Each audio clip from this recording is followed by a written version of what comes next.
सुप्रियो जी, नेताजी सुभाष बोस के एंड ममता बनर्जी जी, मंत्रिमंडल में मेरे सहयोगी श्री प्रहलाद पटेल, श्री बाबुल सुप्रियो जी, नेताजी सुभाष बोस के निकट संबंधीजन, भारत का गौरव बढ़ाने वाली आजाद हिंद फौज के जांबाज सदस्य, उनके परिजन, यहां उपस्थित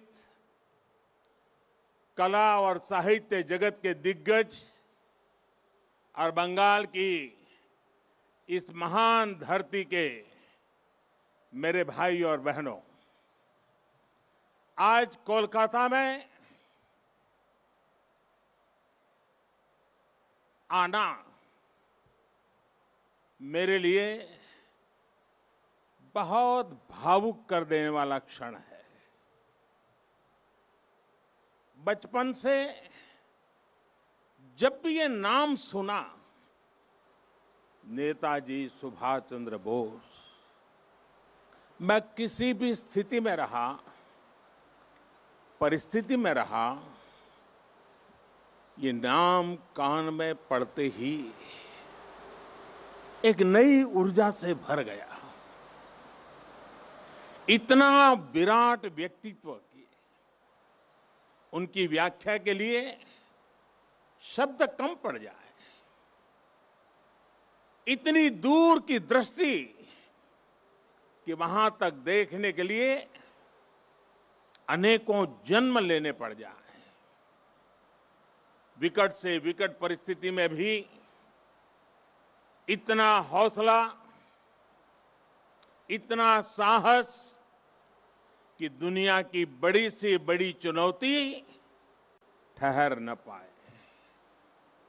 मैं आज नेताजी सुभाष चंद्र बोस के चरणों में अपना शीश झुकाता हूं, उन्हें नमन करता हूं और नमन करता हूं उस मां को, प्रभा देवी जी को, जिन्होंने नेताजी को जन्म दिया। आज उस पवित्र दिन को 125 वर्ष हो रहे हैं। 125 वर्ष पहले आज के ही दिन मां भारती की गोद में उस वीर सपूत ने जन्म लिया था, जिसने आजाद भारत के सपने को नई दिशा दी थी। आज के ही दिन गुलामी के अंधेरे में वो चेतना फूटी थी, जिसने दुनिया की सबसे बड़ी सत्ता के सामने खड़े होकर कहा था, मैं तुमसे आजादी मांगूंगा नहीं, आजादी छीन लूंगा।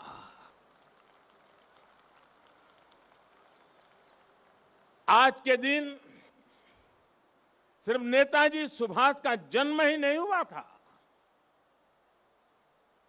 बल्कि आज भारत के नए आत्मगौरव का जन्म हुआ था। भारत के नए सैन्य कौशल्य का जन्म हुआ था। मैं आज नेताजी की 125वीं जन्म जयंती पर कृतज्ञ राष्ट्र की तरफ से इस महापुरुष को कोटि कोटि प्रणाम करता हूं, उन्हें सैल्यूट करता हूं। साथियों, मैं आज बालक सुभाष को नेताजी बनाने वाली, उनके जीवन को तप, त्याग और तितिक्षा से घड़ने वाली बंगाल की इस पुण्य भूमि को भी आदरपूर्वक नमन करता हूं। गुरुदेव श्री रविंद्रनाथ टैगोर, बंकिम चंद्र चट्टोपाध्याय, शरद चंद्र जैसे महापुरुषों ने इस पुण्य भूमि को राष्ट्र भक्ति की भावना से भरा है। स्वामी रामकृष्ण परमहंस, चैतन्य महाप्रभु, श्री अरबिंदो, मां शारदा, मां आनंदमयी, स्वामी विवेकानंद, श्री श्री ठाकुर अनुकूल चंद्र जैसे संतों ने इस पुण्य भूमि को वैराग्य, सेवा और आध्यात्म से अलौकिक बनाया है। ईश्वर चंद्र विद्यासागर, राजा राम मोहन राय, गुरुचंद ठाकुर, हरिश्चंद्र ठाकुर जैसे अनेक समाज सुधारक, सामाजिक सुधार के अग्रदूतों ने इस पुण्य भूमि से देश में नए सुधारों की नींव भरी है।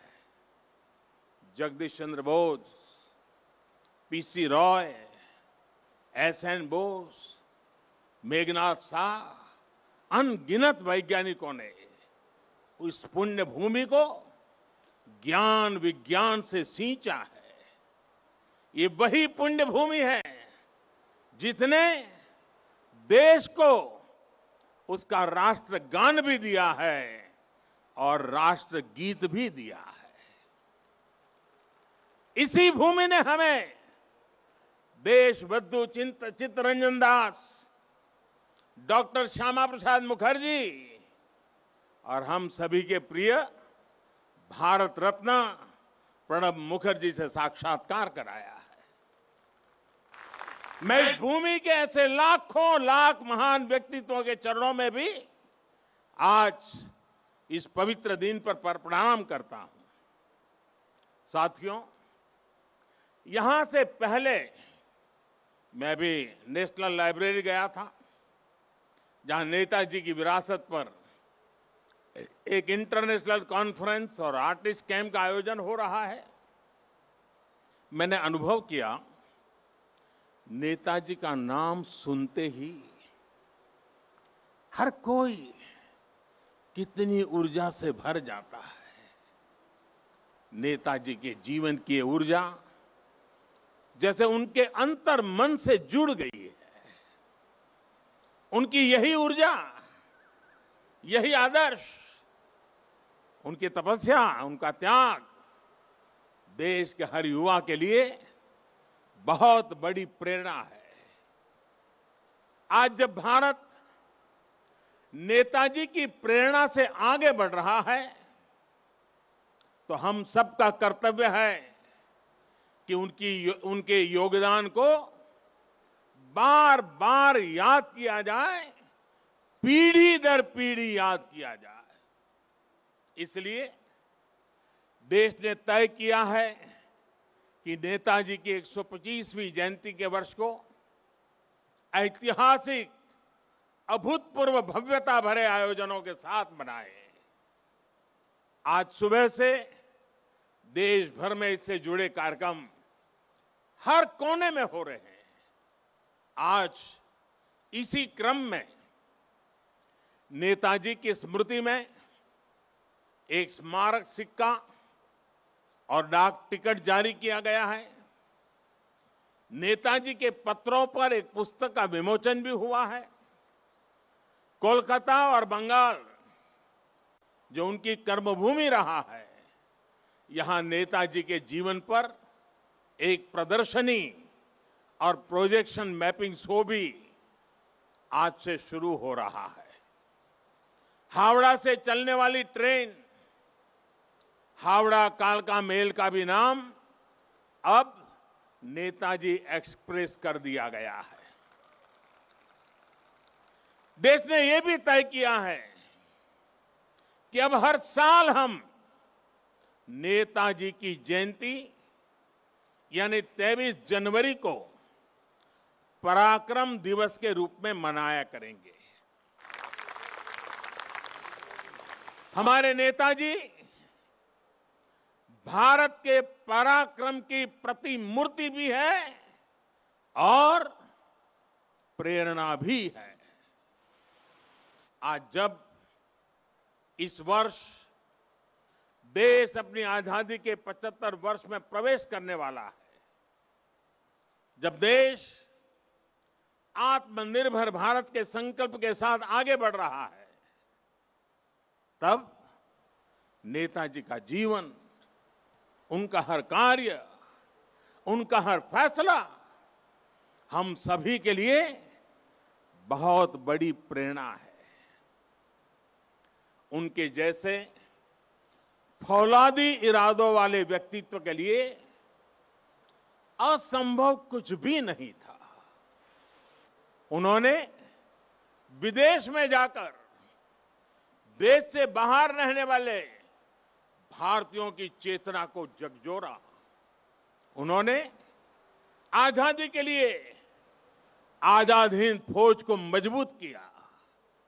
उन्होंने पूरे देश से हर जाति, पंथ, हर क्षेत्र के लोगों को देश का सैनिक बनाया।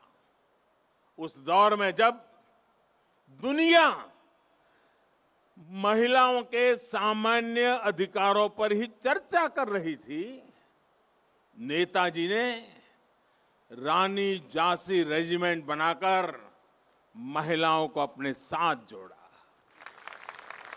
उन्होंने फौज के सैनिकों को आधुनिक युद्ध के लिए ट्रेनिंग दी। उन्हें देश के लिए जीने का जज्बा दिया, देश के लिए मरने का मकसद दिया। नेताजी ने कहा था, भारत डाक से रोकटो डाक दिए छे रोकतो के ओठो दांडाओ आमोदेर नोस्टो करार मतो सोमोय नोय। अर्थात भारत बुला रहा है, रक्त रक्त को आवाज दे रहा है, उठो, हमारे पास अब गंवाने के लिए समय नहीं है। साथियों, ऐसी हौसले से भरी हुंकार सिर्फ और सिर्फ नेताजी ही दे सकते थे। और आखिर उन्होंने दिखा भी दिया कि जिस सत्ता का सूरज कभी अस्त नहीं होता, भारत के वीर सपूत रणभूमि में उसे भी परास्त कर सकते हैं। उन्होंने संकल्प लिया था, भारत की जमीन पर आजाद भारत की आजाद सरकार की नींव रखेंगे। नेताजी ने अपना ये वादा भी पूरा करके दिखाया।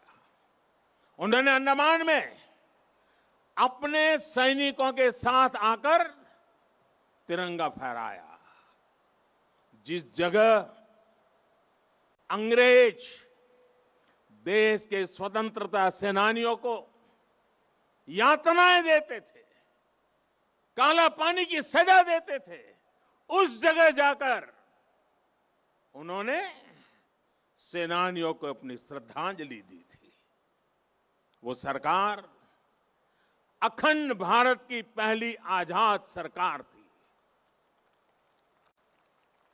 नेताजी अखंड भारत की आजाद हिंद सरकार के पहले मुखिया थे।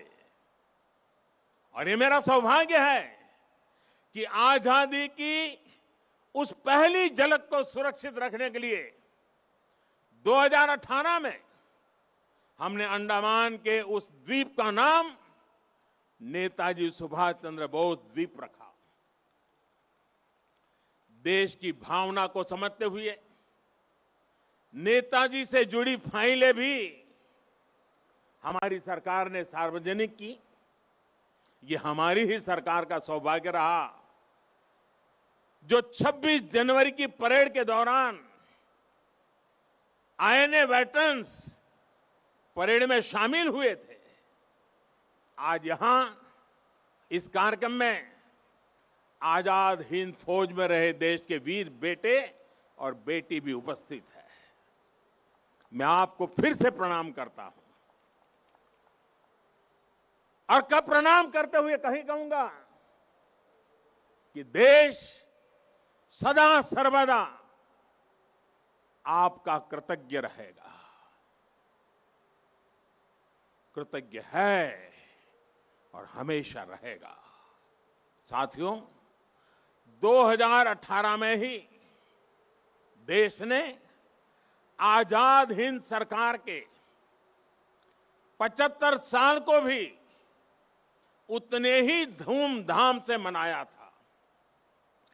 देश ने उसी साल सुभाष चंद्र बोस आपदा प्रबंधन पुरस्कार भी शुरू किए। नेताजी ने दिल्ली दूर नहीं का नारा देकर लाल किले पर झंडा फहराने का जो सपना देखा था, उनका वो सपना देश ने लाल किले पर झंडा फहराकर पूरा किया। भाइयों और बहनों, जब आजाद हिंद फौज की कैप मैंने लाल किले पर झंडा फहराया था, उसे मैंने अपने सर पे लगाया था, उस वक्त मेरे मन मस्तिष्क में बहुत कुछ चल रहा था, बहुत से सवाल थे, बहुत सी बातें थी, एक अलग अनुभूति थी। मैं नेताजी के बारे में सोच रहा था, देशवासियों के बारे में सोच रहा था। वो किसके लिए जीवन भर इतना रिस्क उठाते रहे? जवाब यही है, हमारे और आपके लिए। वो कई कई दिनों तक आमरण अनशन किसके लिए करते रहे? आपके और हमारे लिए। वो महीनों तक किसके लिए जेल की कोठरी में सजा भुगतते रहे? आपके और हमारे लिए। कौन ऐसा होगा जिसके जीवन के पीछे इतनी बड़ी अंग्रेजी हुकूमत लगी हो, वो जान हथेली पर रखकर फरार हो जाए? हफ्तों हफ्तों तक वो काबुल की सड़कों पर अपना जीवन दांव पर लगाकर एक एम्बेसी से दूसरी से चक्कर काट लगाता रहे। किसके लिए? हमारे और आपके लिए। विश्व युद्ध के उस माहौल में देश के बीच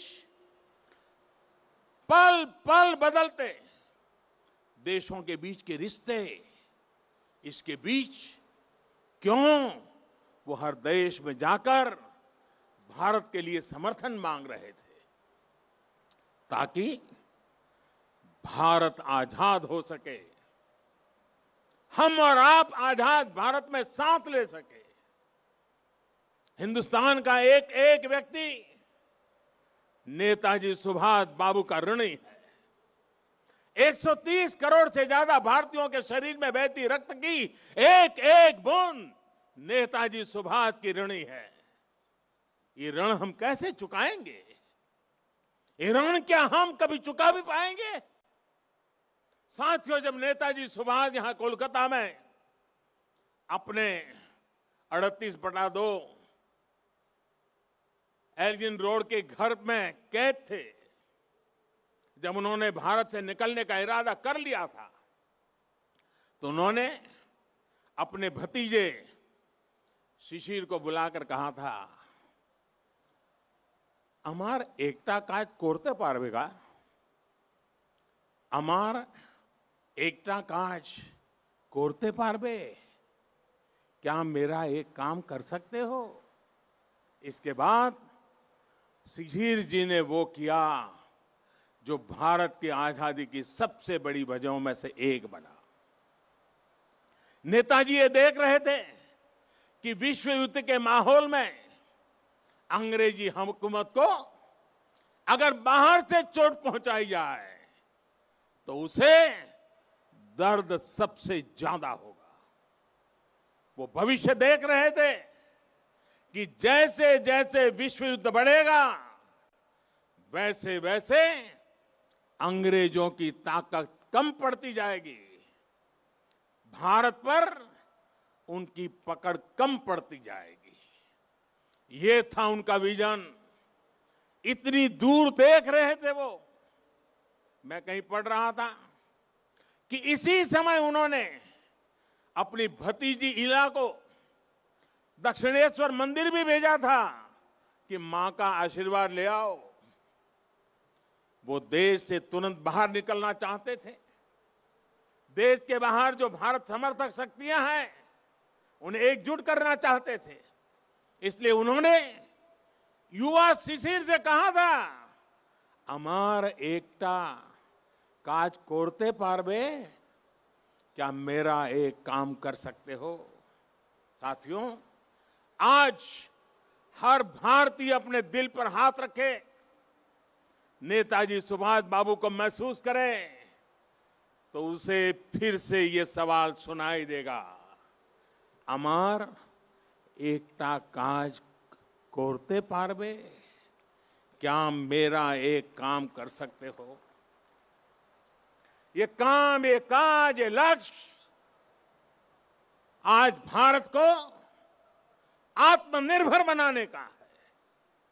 देश का जन जन, देश का हर क्षेत्र, देश का हर व्यक्ति इससे जुड़ा है। नेताजी ने कहा था, पुरुष अर्थो एवं उपकरण निजे राय विजय बा স্বাধীনতা আনতে পারে না। আমাদের অবশ্যই সেই উদ্দেশ্য ছকিত থাকতে হবে যা আমাদের সাহসিক কাজ এবং वीर तपुरना शासने उद्बुद्ध करबे। यानी हमारे पास वो उद्देश्य और शक्ति होनी चाहिए जो हमें साहस और वीरतापूर्ण तरीके से शासन करने के लिए प्रेरित करे। आज हमारे पास उद्देश्य भी है, शक्ति भी है। आत्मनिर्भर भारत का हमारा लक्ष्य, हमारी आत्मशक्ति हमारे आत्मसंकल्प से पूरा होगा। नेताजी ने कहा था, आज आमादेर केवल एक इच्छा थाका उचित, भारत इच्छुक जाते भारत बांटते पारे। यानी हमारी एक इच्छा होनी चाहिए कि हमारा भारत बच पाए, भारत आगे बढ़े। हमारा भी एक ही लक्ष्य है, अपना खून पसीना बहाकर देश के लिए जिए, अपने परिश्रम से, अपने इनोवेशन से देश को आत्मनिर्भर बनाए। नेताजी कहते थे, निजेर प्रोति सात होले सारे, बिक्सेर प्रोति केऊ असोध होते पारबे ना। अर्थात अगर आप खुद के लिए सच्चे हैं तो आप दुनिया के लिए गलत नहीं हो सकते। हमें दुनिया के लिए बेहतरीन क्वालिटी के प्रोडक्ट बनाने होंगे, कुछ भी कमतर नहीं, जीरो डिफेक्ट जीरो इफेक्ट वाले प्रोडक्ट। नेताजी ने हमें कहा था, स्वाधीन भारतेर स्वप्ने कोनो दिन आस्था हारियो ना, बिस्से एमुन कोनो शक्ति नहीं जे भारतों के पराधीनानंतर श्रृंखलाए बेगे राखते समर्थ होबे। यानी आजाद भारत के सपने में कभी भरोसा मत खोइए। दुनिया में ऐसी कोई ताकत नहीं है जो भारत को बांध करके रख सके। वाकई दुनिया में ऐसी कोई ताकत नहीं है जो 130 करोड़ देशवासियों को अपने भारत को आत्मनिर्भर भारत बनाने से रोक सके। साथियों, नेताजी सुभाष चंद्र बोस गरीबी को, अशिक्षा को, बीमारी को देश की सबसे बड़ी समस्याओं में गिनते थे। सुभाष बाबू कहते थे, आमादेर सबसे बड़ो जातीय समस्या होलो दारिद्र्य अशिक्षा रोग वैज्ञानिक उत्पादन। जे समस्यार समाधान होवे केवल मात्र सामाजिक भावना चिंता द्वारा। अर्थात हमारी सबसे बड़ी समस्या गरीबी, अशिक्षा, बीमारी और वैज्ञानिक उत्पादन की कमी है। इन समस्याओं के समाधान के लिए समाज को मिलकर जुटना होगा, मिलकर प्रयास करना होगा। मुझे संतोष है कि आज देश पीड़ित, शोषित, वंचित को, अपने किसान को, देश की महिलाओं को सशक्त करने के लिए दिन रात एक कर रहा है। आज हर एक गरीब को मुफ्त इलाज की सुविधा के लिए स्वास्थ्य सुविधाएं मिल रही है। देश के किसानों को बीज से बाजार तक आधुनिक सुविधाएं दी जा रही हैं। खेती पर होने वाला उनका खर्च कम करने का प्रयास किया जा रहा है। हर एक युवा को आधुनिक और गुणवत्तापूर्ण शिक्षा मिले, इसके लिए देश के एजुकेशन इंफ्रास्ट्रक्चर को आधुनिक बनाया जा रहा है। बड़ी संख्या में देश भारत में एम्स, आईआईटीज और आईआईएम्स जैसे बड़े संस्थान खोले गए हैं। तो आप प्रधानमंत्री नरेंद्र मोदी को